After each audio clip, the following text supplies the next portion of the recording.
As the days went by, more and more people, part of the research team, security, and reporters, arrived on the island at the home base. The facility grew and expanded, and it became quite lively all around the living quarters.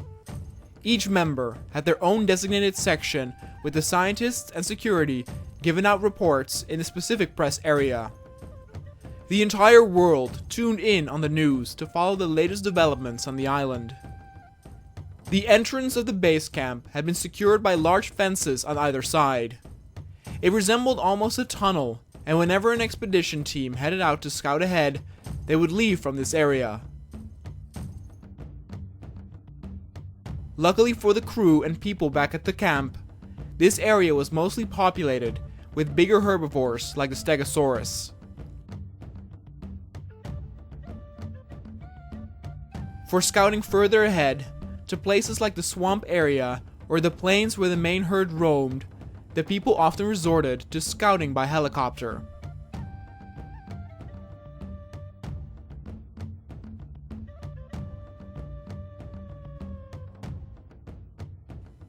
Every now and then, they would come across a dangerous predator like a single Spinosaurus.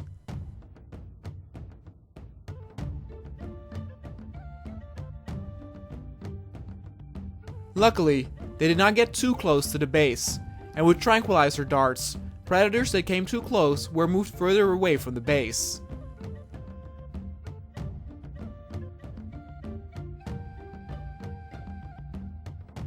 Despite this well-organized system, it did not mean that the team of specialists that were sent out to the island did not deal with setbacks. There was the one time when the Stegosaurus had walked into the base by accident. Though it did not intentionally attack anyone, it got startled by this weird environment, and in its panic, it did trample a few members stationed in the base to death. The rangers of the helicopter team were quick to respond though, and put the beast down before it could do any major damage to more people in the facilities.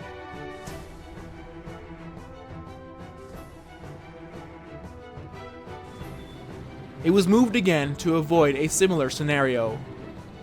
Another incident occurred during a scouting run by one of the helicopter teams. Up until this point, all helicopter runs went without any trouble. But one team got too close to the holding pens where the flying creatures were being held back in the park. The sound of the helicopter startled the animals, and they attacked the helicopter, which ended in some fatal results. Weather on the island could also be quite unpredictable, but the most they suffered were some rough wind gushes and heavy raindrop. Then another incident involved an attack on the base camp by a nearby Carnotaur. It was rare for carnivores to come so close to the base, let alone enter the small path leading up to the entrance. One would really think they should be thinking about putting a giant gate or door there. That day, a scouting party was sent out that got the scare of their life when they ran into the jaws of the evenly surprised Carnotaurus.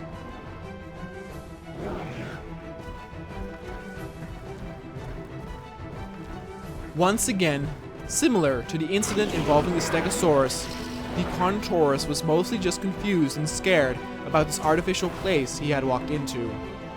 Weird things he had never seen before, weird smells he had never smelled before, and loud noises made her want to get the hell out of there, and in that process, many people got trampled underneath its paws.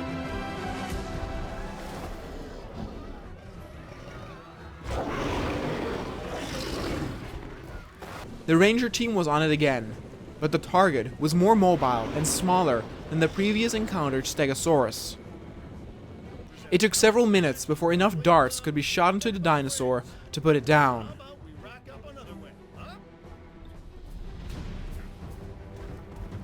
In the end, the Carnotaur made her own way outside, dazed by the tranq darts. She bit all around her, snapping at some unlucky members of the team. Though most of the fatalities happened due to being squashed, there were a few cases of people who were devoured by its snapping jaws.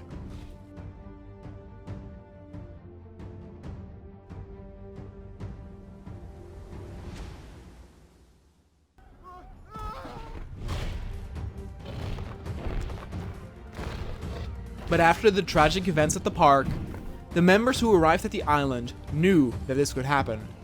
They all signed a waiver mentioning no one could be held responsible for injury or death other than themselves. But the biggest incident of all occurred not too long after that. The Indoraptor had been sedated and moved to this part of the island to get ready to be sent out to fight the Indominus Rex. This time, other scientists, beside the ones at the highest rank, got a good look at this new hybrid. Everyone who laid their eyes upon it saw how deadly it was. A perfect killing machine. Just keep it away from the guests, please.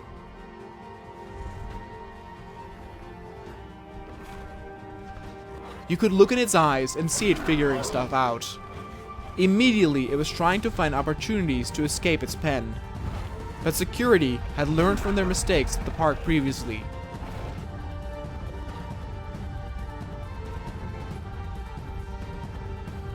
Where they only had used the most simple kind of fencing back then, this time they had heavy electrified fences built around the creature.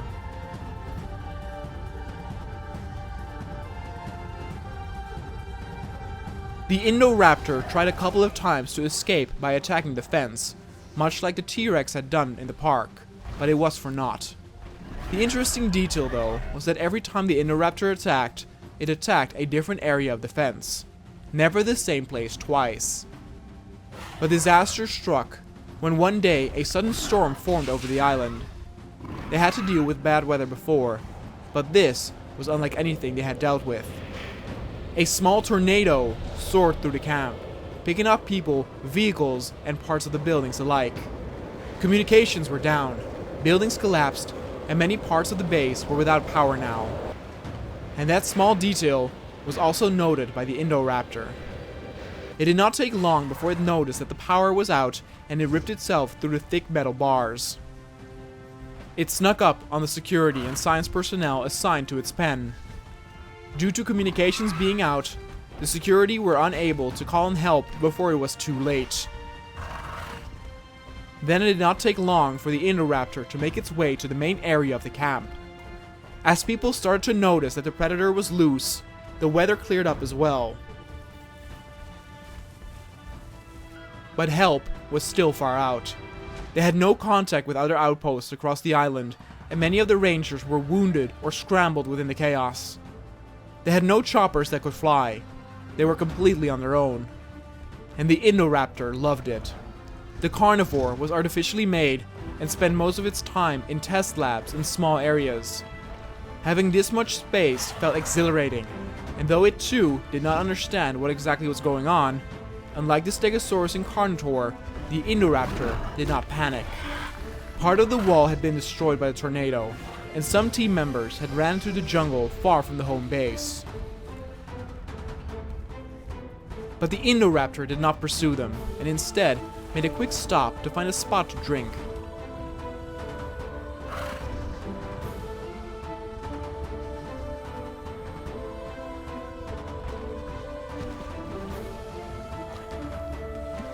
The chaos of the storm had also drove some of the nearby Stegosaurus towards the base. A similar display of the earlier incident occurred once more, as some helpless people met their end underneath the running giants. The Indoraptor did not seem to care that much, and continued to explore the area and eat a delicious snack here and there.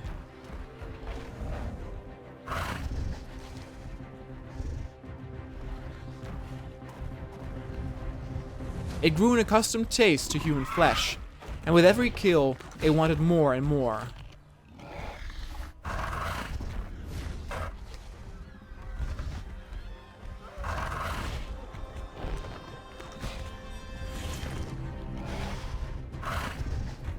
Eventually, the Indoraptor and a single Stegosaurus did end up facing off against one another.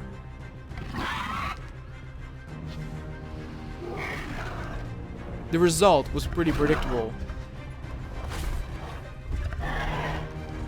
Though the Indoraptor showed its impressive fighting power, it did not get out of the battle unscathed, and the spikes on the Stegosaurus' tail left deep, bloody marks on the face of the Indoraptor.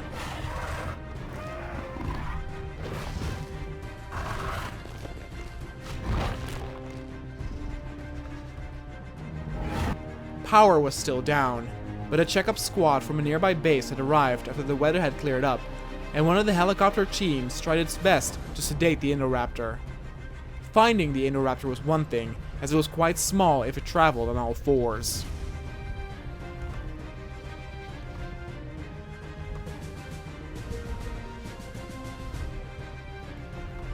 Eventually it was spotted, and the team hastily tried to take it down. It was incredibly fast, dodging a lot of the tranq darts shot at it.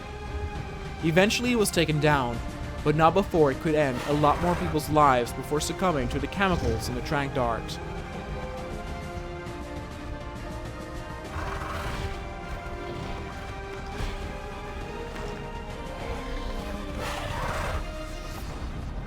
Then by transport chopper, the Indoraptor was lifted towards a more secure pen, and the research team would spend the next few days rebuilding what was lost.